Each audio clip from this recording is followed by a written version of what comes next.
Right, and let me change the.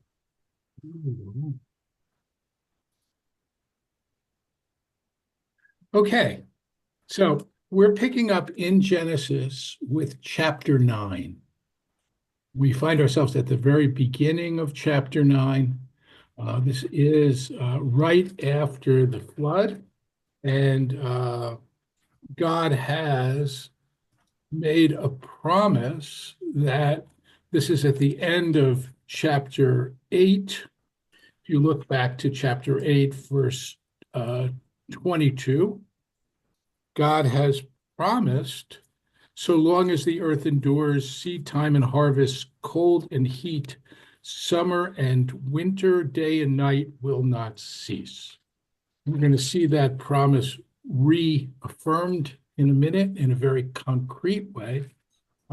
At this point, God simply regrets what has been done. Noah has made a sacrifice. God appreciates Noah's sacrifice. The language suggests that God, using very anthropomorphic language, that God smells the sacrifice. God is pleased with human beings. But as we're going to see, God will, in response to what's happened, now change the relationship between human beings and the earth, and to a certain extent, their relationship with God as well. Again, we're at chapter 9. We're going to begin with verse 1, and we get the reaffirmation of a blessing, which we saw earlier to human beings. Vayivarech Elohim et Noah, God blesses Noah and his sons, ve'et banav, and he says to them, Pru urvu umulu et haaretz, be fruitful, multiply.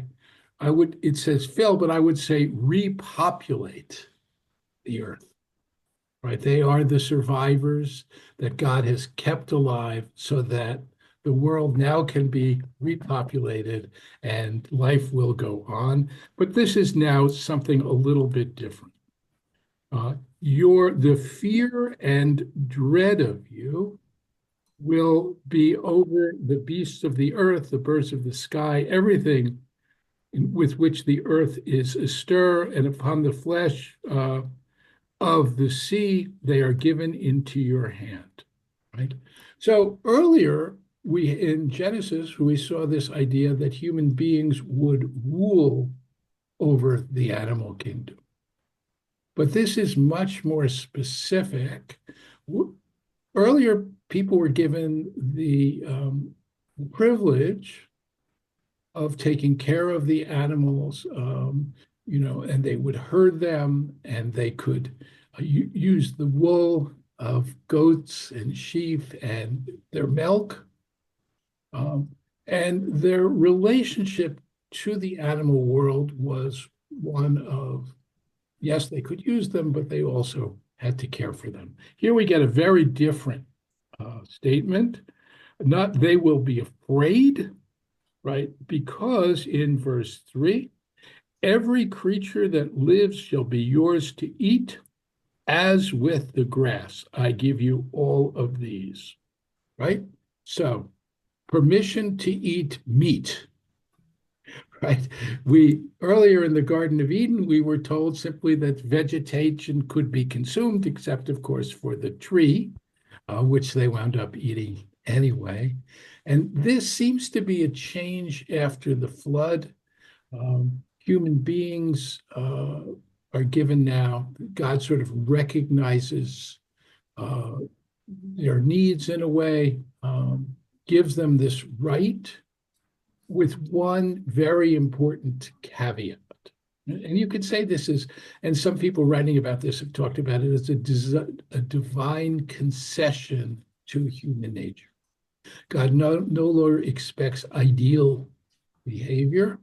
There is a sense that vegetarianism is an ideal, but not required. But with the following caveat, you can eat them, af besar benafsho damo lo tochelu. But you must not eat flesh with its blood in it. So you can eat meat, but Yeah. Oh you shit. have to get rid of the blood. Right? And you cannot eat meat with the blood still in it. In another way, it seemed common in ancient times to sever a limb from an animal and to consume the limb. They didn't have refrigeration in those days, right? Once you kill an animal, if it's a large animal, you have to eat all of it or it's going to spoil. And so people maintained their livestock, but ate from them as well. The Torah is forbidding this, and in general, forbidding the consumption of blood. There is a sense in which eating blood perhaps makes you bloodthirsty, right? That there is something about the blood, that the blood, the lifeblood of the animal, is something divinely given and belongs only to God. And later on in the sacrificial system, which we'll see in other books of the Bible, it's quite clear when animals are slaughtered, the blood is literally sprinkled on the altar, even though the animal can often be consumed, making it very clear that this is something that belongs to God. And then it goes on, I will require, but of your life blood, I will require a reckoning. I will demand from you a reckoning. I will require it of every beast of man too. I will require it of human being for a reckoning for human life, of every man that of every man for his fellow man. So we get a sense here now that not only is blood sacred, but if you spill the blood, there will be consequences. And we get this statement in verse 6, Shofech dam ha'adam ba'adam damo shafech. Right? It sounds very poetic. One who sheds the blood of man by blood, his blood will be shed. In other words, we have capital punishment being introduced here. And not only capital punishment, but punishment for animals who shed the blood of human beings. There's an entire section of the Talmud, first in the book of Exodus and later on in the Talmud, which deals with how animals are treated if an ox, for example, if he gores a human being, right? And the ox, according to Exodus, needs to be put to death. That there is something sacred about human life, even though the ox had no choice in a way. It's not a rational actor. Nonetheless, the shedding of human blood is so severe, such an infringement, and we'll see why. For in God's image did God make human beings, right? So human beings are in God's image. That image is sacred. If you kill a person, you have defamed, destroyed an image of God, and therefore there will be a reckoning. The Talmud, by the way, is not really happy even with the death of the animals who do this. And they want to make a distinction, and particularly with respect to the owner, as to whether the ox was a habitual gorer, where there could have been some sense of it, where it could have been protected, where the owner therefore is more responsible, or this is a one-off. The idea of capital punishment for the death of a human being is to a certain extent an innovation. You don't see this in other ancient cultures, which allow monetary compensation to the family of the deceased. You could come to an arrangement with, and you see this in some modern cultures even today, right? That the perpetrator needs to arranges to pay the family some large sum of money. There is no excuse here, no limitation. Now, I have to say that the rabbis in the Talmud do seem to be uncomfortable with this. But before I say that, notice the idea that human beings should shed the blood of the perpetrator. And the rabbis, in reading this, introduce the idea that there has to be judicial procedure, right? In other words, the person has to be found guilty. We have to have institutions of justice. And they go further and they say that there has to be a finding that the alleged murderer is guilty beyond any doubt at all. Not just beyond a reasonable doubt, but beyond any doubt at all. And there have to be a certain number of witnesses, and they have to be examined in a certain way. And it goes so far that we have rabbis who say that, and this is quoted in the Mishnah, a court that finds one person guilty in 7 years has blood on their hands. And then a more hyperbolic statement that if by a rabbi who says, I would never find anyone guilty. Not possible. Human beings don't have that ability to discern properly. And then you have a contrary opinion also in the Mishnah, which is rabbi who says to his colleagues, you are multiplying murderers among the people of Israel. That only punishment will curb people's desire to murder, right? So we take this very simple, very clear statement, which demands capital punishment, and in fact, we see in the rabbinic world that this is modified and modified dramatically. Okay, and then a reaffirmation here that people should be fruitful and multiply and abound upon the earth. Okay, so I'm going to go on in a minute, but let me just pause since this is rather full. Any questions or comments so far? Yeah, okay, Barry, then Sandy. You have Barry? Yes. Yeah, I'm muted. Okay, so we have the one of the 10 commandments, thou shalt not kill. That's often interpreted to mean to allow self-defense. But this statement seems here much stronger. Yes. Okay. And there's also the contradiction later where God commands people, the Israelites to fight and destroy their enemies. I'm sorry, I didn't hear what you said. During the Exodus. There's a command to the Israelites to destroy their enemies. Yes. In war. Yes. So you raise a good point. It does seem contradictory.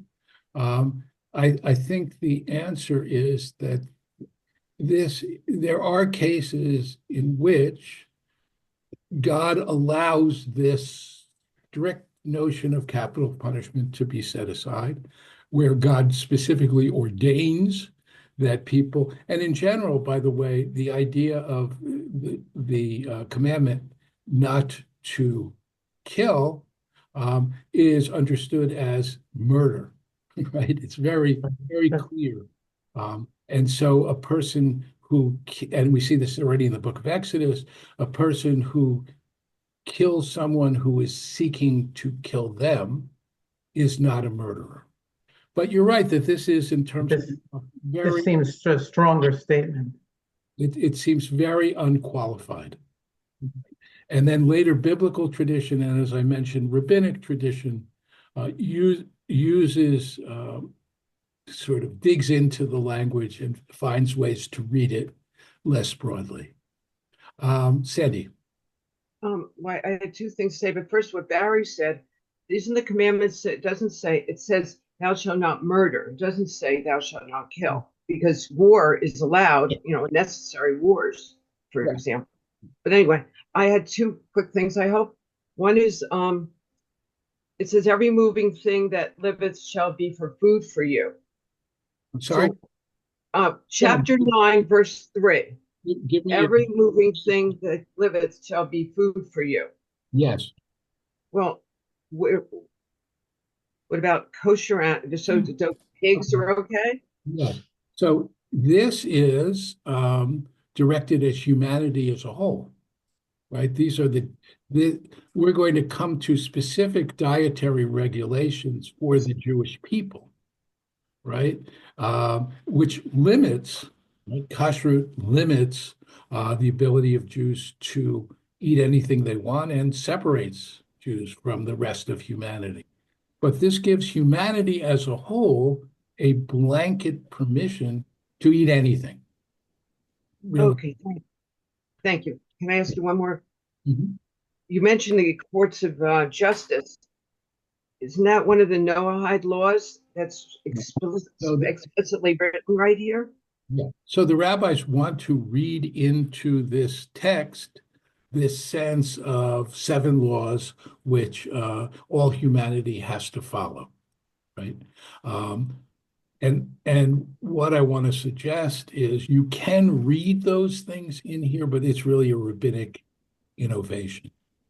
That the idea that God here, it's not clear what it means to say God is commanding humanity. And it seems much more akin to a sense of natural law that people inherently should understand these. But as you say, one of the seven no-cut laws is to establish courts. One of them is not to eat the flesh of a living animal, and you could see how you could derive that from here. Okay, I want to get back to the text and pick up where God now establishes a covenant. All right. So God says to Noah and his sons who were with him the following, and we get language here which sounds very formal in its pronouncements. Va'ani, and I, hineni makim, I will, right? We saw this language exactly at the beginning of the flood when God said, and I will destroy, right? So we get a sense of a legal kind of pronouncement. God is committing God's self to something. It's almost like swearing an oath, right? And va'ani hineni makim et briti itchem, I will establish a covenant with you and your offspring to come. So a covenant is a kind of treaty, right? One that binds parties to a specific agreement. It's a legal treaty or a legal agreement. We will see several of these in the Torah. This is the first of them. In this one, it's a unilateral commitment, right? God is asking nothing of human beings in this agreement. God is simply binding God's self in a way, right? We will then see with Abraham another brit, another covenant, where God will promise Abraham that his descendants will be many, people will bless them through him, right? God makes certain commitments, and Abraham also has to do something. And that is brit, circumcision in that case, right? Not a huge commitment, but something. And then finally, at Sinai, we get another covenant, another brit. And in that covenant, God says, you'll be my people. But in order to be God's people, we have lots and lots of obligations on the other side. So we move from something which is unilateral in the first covenant to something that is mostly unilateral and to something which really human beings and God now are making, both sides are making the commitment. But in the third case, it's only the Jewish people who's making that commitment.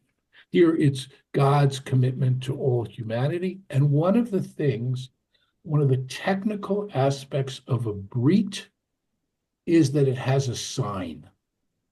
It's as if you have a contract. You have something that you can show that this covenant has been entered into. And so God has a sign. First, God says, I will establish this with you, your offspring, with every living thing that is with you, birds, cattle, wild beasts, all who have come out of the ark, every living thing on earth. I will maintain a covenant with you, right? I will establish this covenant that I will no longer cut off. And it's interesting, the word cut or cut off is the same word that's used in other contexts with making a brit, making a covenant. Covenants are, for example, in the case of Abraham, it is cut. You cut, karet et habrit. Here, God's covenant is that God will not cut off the lives of all human beings through water of a flood. There will never again be such a flood. This continues the idea that God regrets having done this. God's making concessions to human nature, at least around eating meat, and now God makes a firm covenant. And because we have a covenant, we need a sign, and this is the sign. God says, Zot ot habrit, this is the sign of the covenant between me and you and every living creature. And God says, Et hashti natati be'anan. I have placed my bow in the clouds, and it will serve as the oath, as the sign of the covenant between me and the earth. When I bring clouds over the earth and the bow appears in the clouds, I will remember my covenant between me and you and every living creature among all flesh, so that the waters will never again become a flood. Okay? So we have a sign. God apparently has a bow. Not clear what that means. A bow is, first of all, the rainbow with its radiance and its colors somehow has something to do with God. God had, when the prophet Ezekiel, for example, witnesses an image of God, God is surrounded by this aura, this radiant. So now a bow is, after all, a weapon of war, right? Other peoples had gods that had bows. Think of Zeus or Thor, and they could shoot arrows against the world. But this is not a symbol of war. It becomes a symbol of peace. Right? God is making a covenant that he will be at peace with the world as a whole, that there will never again be a flood. God regrets that. And it serves as a reminder. It says as a reminder to God, but I think in some sense it's a reminder to human beings.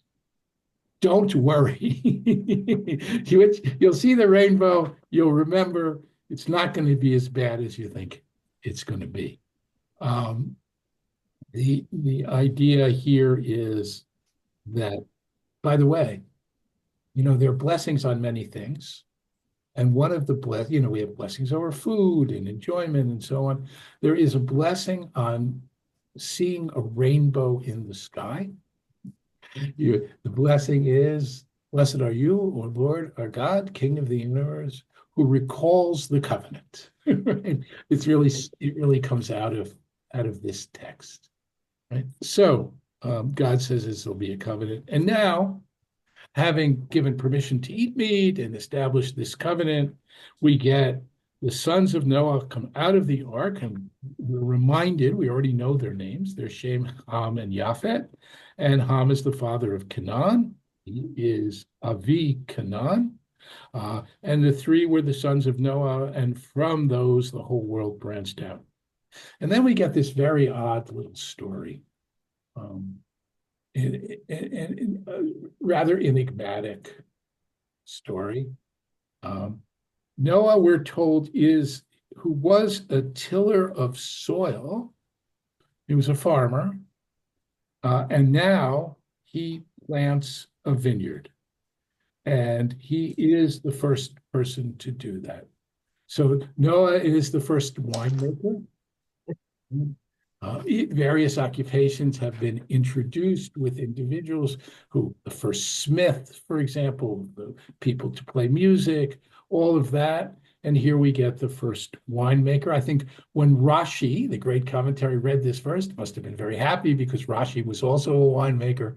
Be that as it may, what happens is he drinks the wine and he becomes Yishkar, he becomes a shikker, he gets drunk, and he uncovers himself within his tent, right? So he's lying there in his tent in this drunken stupor.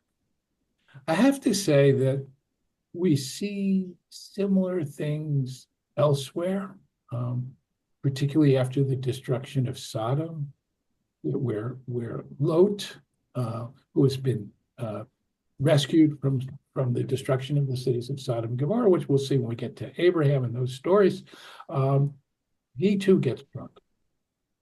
There is, I think part of this is a kind of survivor's guilt that we can see people having come through all of this.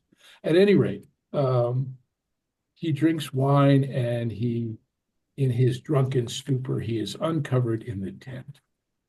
And now we get Ham, who is the father of Canaan, who sees his father's nakedness and tells his brothers. So this idea of uncovering nakedness is elsewhere. We see it in the book of Leviticus, right? Various relatives, you are not allowed to uncover their naked. You're not supposed to see their naked.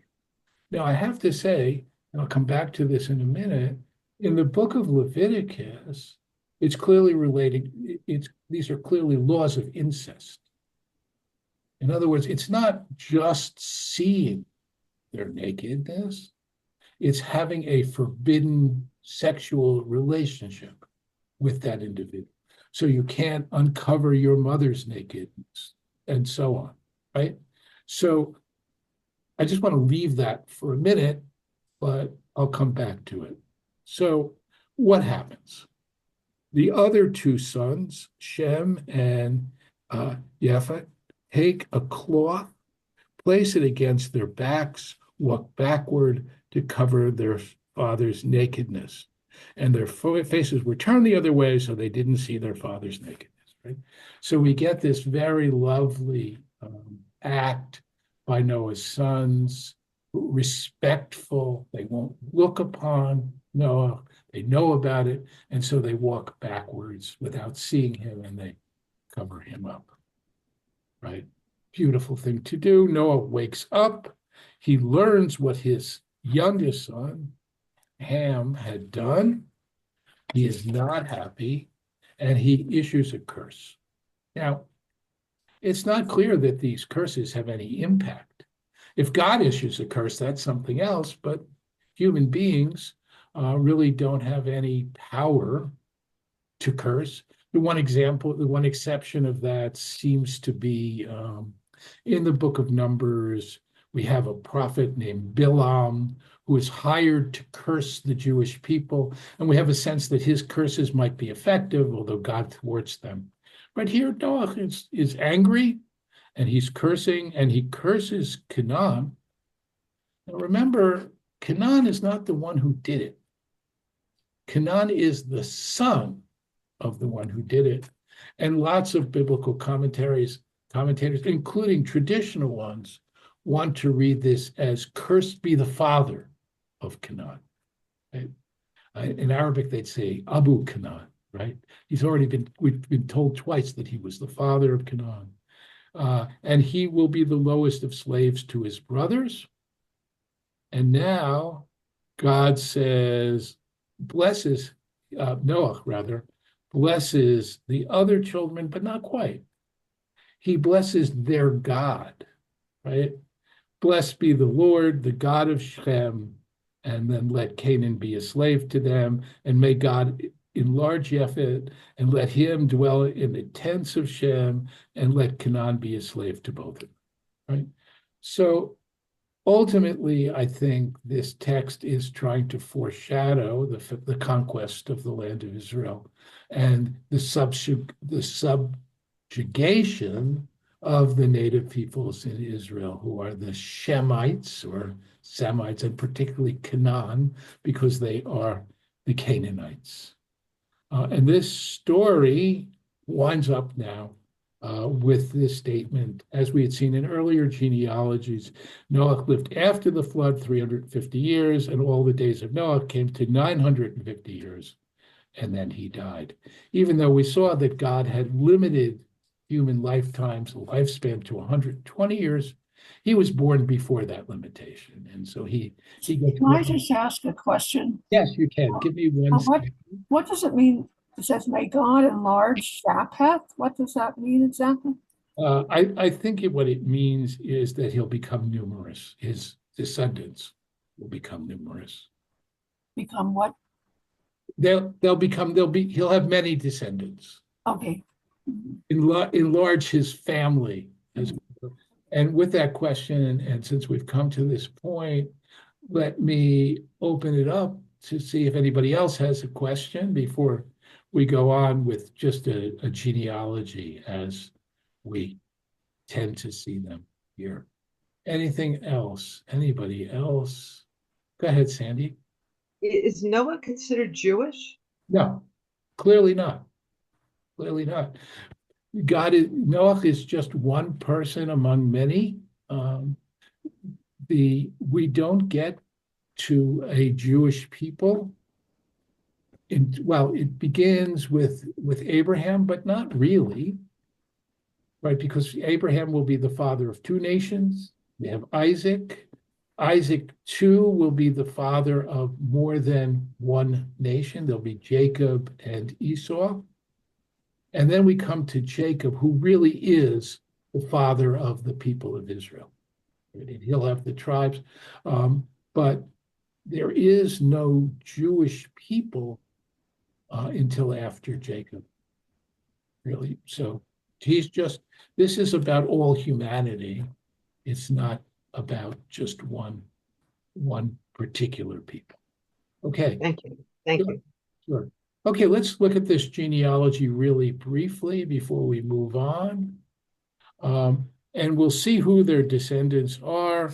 And I'm not going to read through it, but these various descendants become the founders of nations, each with its language and clans.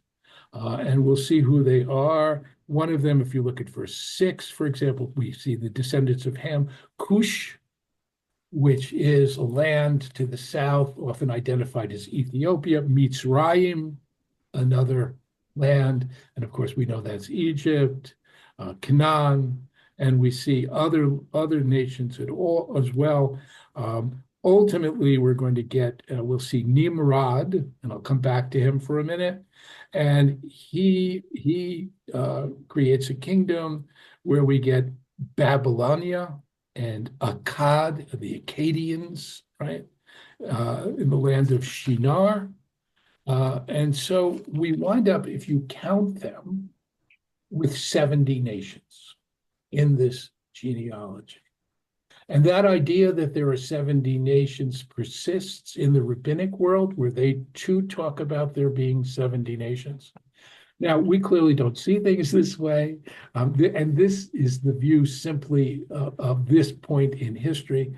Otherwise, lots of people would have to get kicked out of the UN. I have some candidates if anyone is interested in doing it, but we have this sense that there are 70 nations. Now, Nimrod is a mighty hunter, the first man of might. Remember before we saw something like this with the Nephilim, right? Who were heroes of renown, and we get Nimrod here.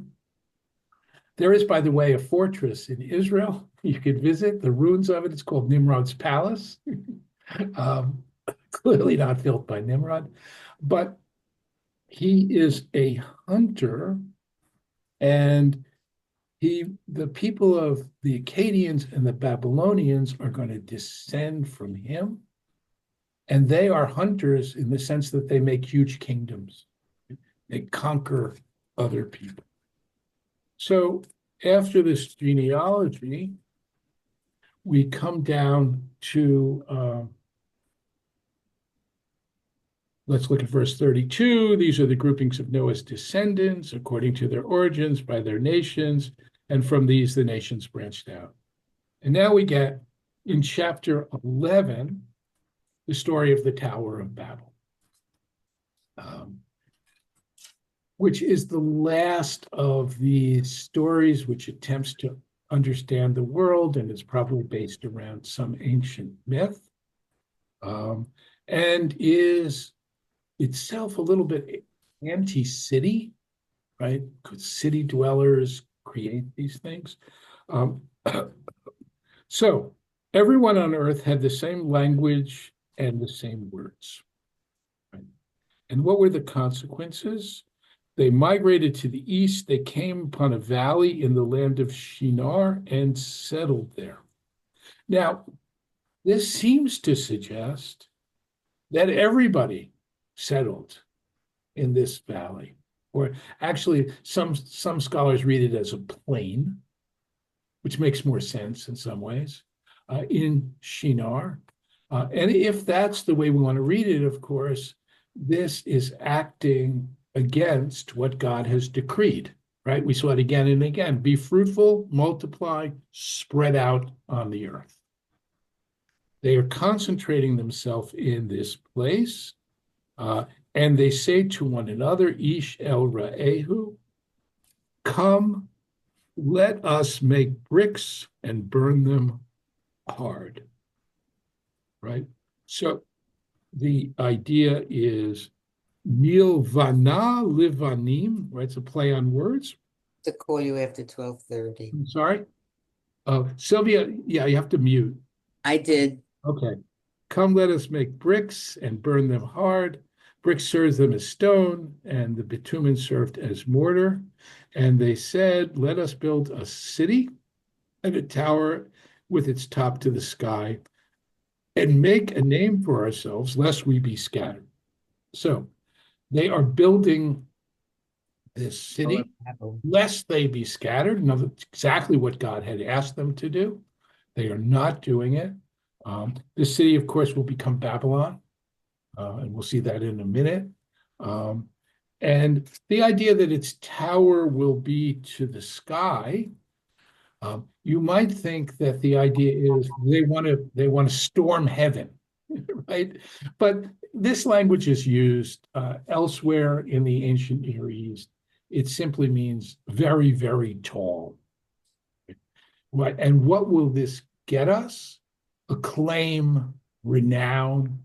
I'm struck by the fact that we still do this today, right? We used to talk about the Empire State Building as the tallest building in the world, and then it became the two towers, and now they were taller. And people seem to want to build very tall buildings.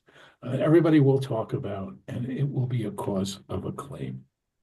So God looks down on this, and God says, that this tower, and God says, now we're in verse 6, they are one people with one language, and they have begun to act this way, then nothing they propose to do will be out of their reach. So God is concerned that human beings, what is it that they might propose to do?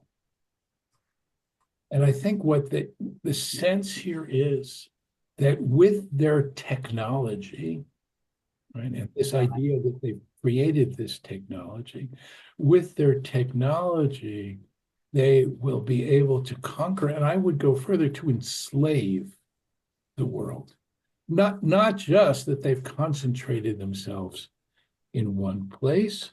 Now, the rabbis also I forgot to tell you something. I'll come back to it after this. But the rabbis also, let me just make a note. Can't believe I forgot it. Okay. Okay. So the rabbis have all kinds of midrashim, these stories that they create about what's going on when the tower is being built. And for example, if somebody drops one of these bricks, it will fall on another person. And rather than going down and trying to save them, they're simply pushed aside, right? Everything is focused now on building this tower. The human cost of doing that is insignificant. What's being described here is a ziggurat, right? Which is something, ruins of them have been found in ancient Babylonia. I don't know if they mention it here. See if they do. No. Okay. Anyway, so what does God do? God scatters them over the face of the earth since they didn't do what they were supposed to do. They stopped building the city, which was called Babel, Babylon, because the whole earth, because God confounded the speech of the earth, and from there God scattered them. So they were babbling, right? Babel, and it's true in Hebrew also, right? That they're babble, they're caused to babble. And now all the languages are spread out, and there is a sense in which spreading them out causes new languages. And we know that, right? Geographical dispersion, separate communities develop their own language.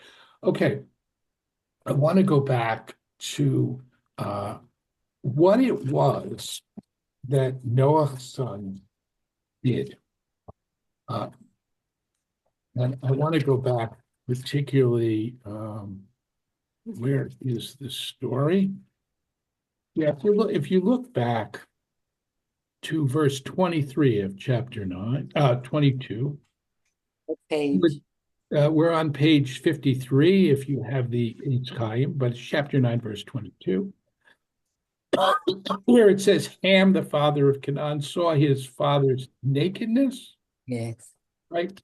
So as I mentioned, this idea of seeing nakedness is later understood as some kind of incest, some kind of sexual crime. And the rabbis want to read it that way. And so they see it as homosexual rape or even castration. Why do they do that?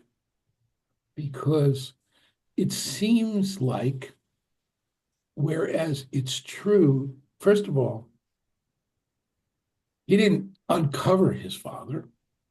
He saw the consequences. Now he goes and he tells his brothers, which is kind of snickering perhaps, and hey, look what happened to him. But it doesn't seem all that serious. And so the rabbis want to read more into it. And that's what they do. And I think the text cries out for something like that. Having said that, I'll now return to our narrative. Okay. We've gone through the Tower of Babel, and now we're getting another genealogy, and we're going to get a repetition in some ways of earlier genealogy, but taking it further. And if you look towards I'm not going to read the genealogy, but I want to go down to the end of it, beginning with verse 22, page 61, chapter 11, and we get in chapter 11 that we get the Surug, right? When Surug had lived 30 years, he got Nahor, And after the birth of Nahor, he lived for 200 years, and Nahor lived for 29 years, and he begot Terach. And after the birth of Terach, Nahor lived for 119 years, and he had sons and daughters.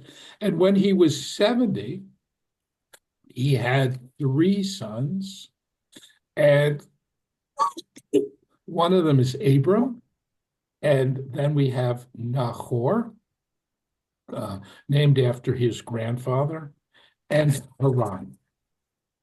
And this is the line of Terach. Terach begot Abram, Nahor, and Haran begot Lot. Haran died in the lifetime of Terach in his native land. Avram and Nahor took themselves wives, the names of Nahor's wives being Sarai, and of Nahor's wife being Milcah, the daughter of Haran, the father of Milcah and Ishka. And Sarai was barren. So we have made our way through these genealogies. There were 10 generations from before the flood. Now we've had 10 generations after the flood.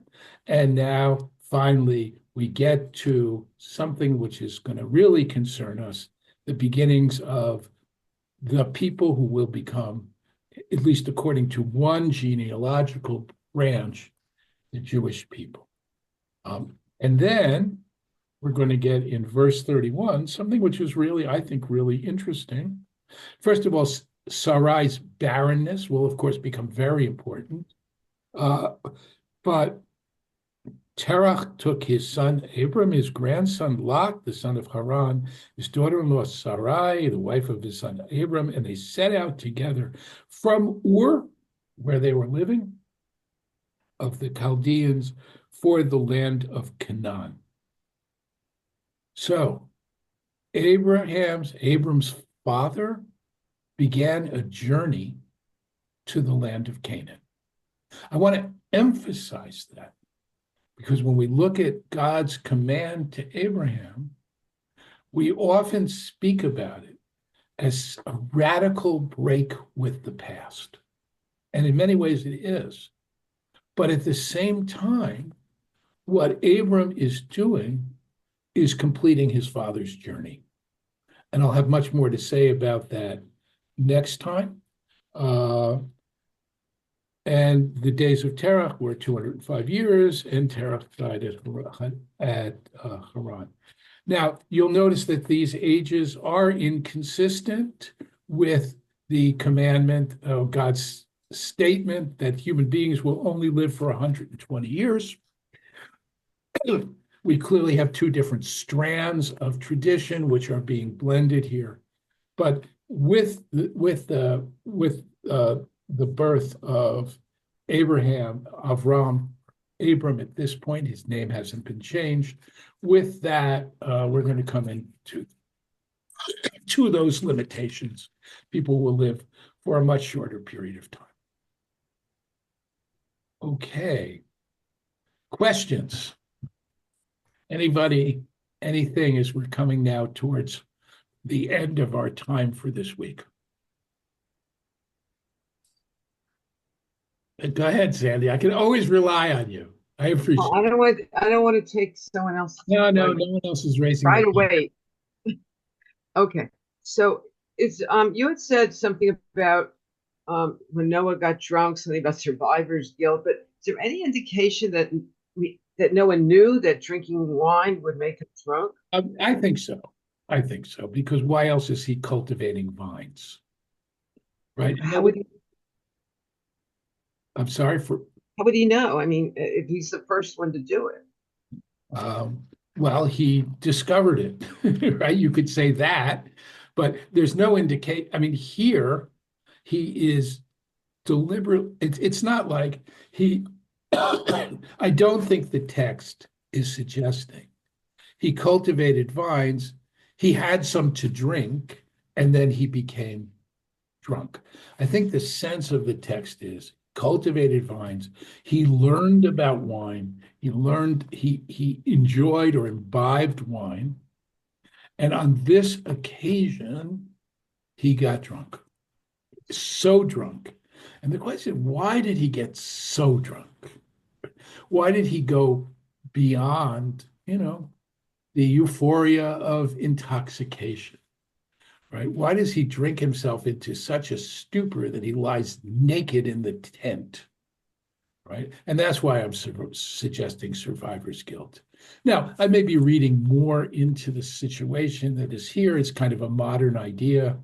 But I do think that having seen the entire world survived and knowing that you and your family are the only ones who walk out of it, I think it may be reasonable to think, Yes. you know, there's just overwhelming in some ways, and drink is one way of dealing with such things. Okay, Thank you. yeah, Barry. See, you've primed the pump, Sandy. Go ahead, Barry, Yes. and then French. So, regarding the story of the Tower of Babel, I had grown up understanding that the problem was that human beings were arrogant. They were trying to reach the heavens and reach God.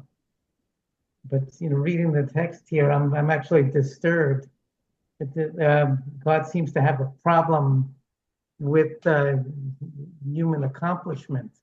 So I would push back on that. I think this is more than human accomplishment. I think it's a fear of the consequences of technology. This is a new technology, and the power of technology to control. And I, if you look at what's going on today, with AI and other things, and the ability to, I mean, maybe I'm just, being a rabbi who's found a text he wants to preach on, right? But that's the way I read it. I really read it as a cautionary tale, that and we see this later on, by the way. There are other technologies, right? And so we get the Philistines, who are the first people to use chariots, and iron becomes an issue. All of these methods have their downside. And I think the text is suggesting it's I don't think it's against, I don't read it as being against human ingenuity. But there is something about not just ingenuity, but control, trying to make a name for yourself in the sense of dominance, that the text, now, it may be more to it. It may just be part of that ancient sort of contest between an agricultural world and the world of the city. I think you can read lots into it. And however you do it, it's reading in. The text itself seems to find something troubling about this. The rabbis see it as a kind of immorality, like the Midrash I just suggested. But you're right that it's open to interpretation. I don't know much more to say than that. Francesca, were you going to ask something or say something? So unmute. Yeah, it's just the phone started to ring, so I had to quickly put the mute back on. First of all, this was an interesting idea that I never thought about, survivor's guilt. Yes. That makes absolute sense to me. So then if there was just him and his sons, so where did the 12 tribes and everybody else come from? All right. Well, we get to that, right? We'll get to, as we're going to read actually where they come from eventually. But right now we're not in that realm, right? We're in this post-Diluvian yet prehistoric realm, and we have this individual, and everybody else is going to come through his family according to this. Did he have any daughters? I don't remember about sons. That's part of why I'm asking. So the idea that They had to. As I mentioned earlier, women don't seem to merit, with some exceptions. Like Ruth. Sarah. Well, no, and in the biblical narratives, they get mentioned when they are going to be important in some way or another. So we get the birth of Sarai, Sarai. right? We get that. We get her marriage to Avram, but it's going to be very important. So in general, and there are exceptions to what I'm saying, but in general, we don't see women named. The assumption is that they're there.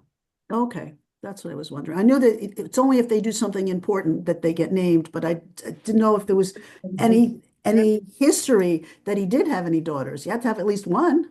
Right. No, and Daughters-in-law. Noah is supposed to take everybody into the ark in pairs at least, right? So That's what I clearly thought. there have to be pairs for his sons as well. Okay, thank you.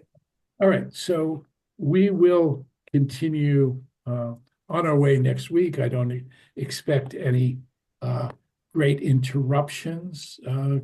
So this will be my last appeal. If you would like to sponsor this class, I welcome your sponsorship. I know a couple of people already have.